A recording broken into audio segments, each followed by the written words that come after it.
এবার আস্তে আস্তে মন্দিরের দিকে প্রবেশ করছি। এই যে এটি হচ্ছে প্রবেশদ্বার। এখান থেকে গিয়ে তারপর ওই যে মন্দিরটি দেখছেন, ওখানেই শ্রী বৈদ্রী বিশাল অবস্থান করেছেন। শ্রী বৈদ্যনারায়ণ এই বজরার ধামটিকে তার ধ্যানের জন্য বেছে নিয়েছেন। ভগবান শ্রী বৈদ্রী বিশাল এখানে ধ্যান মুদ্রায় বসে ধ্যান করেন। আশেপাশে অনেক জন্তু জানোয়ার আছে, কিন্তু তারা কখনো আওয়াজ করে না। এখানকার কুকুরগুলোও কিন্তু ডাকে না। আর এখানে বিদ্যুৎ চমকায়, কিন্তু মেঘ গর্জন করে না। পশু পাখি থেকে প্রকৃতি প্রত্যেকেই ভালোভাবে ধ্যানে রাখে যে ভগবান শ্রী বৈদ্যনারায়ণের যেন ধ্যান করতে এখানে কোনো অসুবিধা না হয়।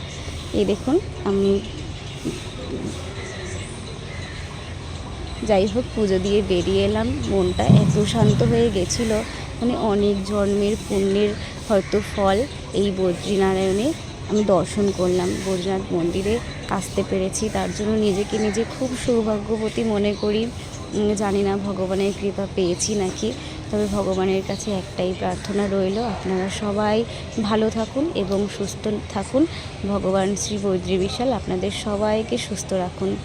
এই দেখুন, আশেপাশে অনেক ছোট ছোট মন্দির ছিল, সেইগুলোকেও একটু দর্শন করে নিচ্ছিলাম। এত সুন্দর এখানকার পরিবেশ, শান্ত স্নিগ্ধ, অটোমেটিক্যালি মানুষের মন এমনিতেই ভালো হয়ে যায় এখানে এসে। তার মধ্যে পাহাড়ের এত সুন্দর সুন্দর দৃশ্য দেখে তো কী যে বলবো, ভাষা খুঁজে পাচ্ছিলাম না।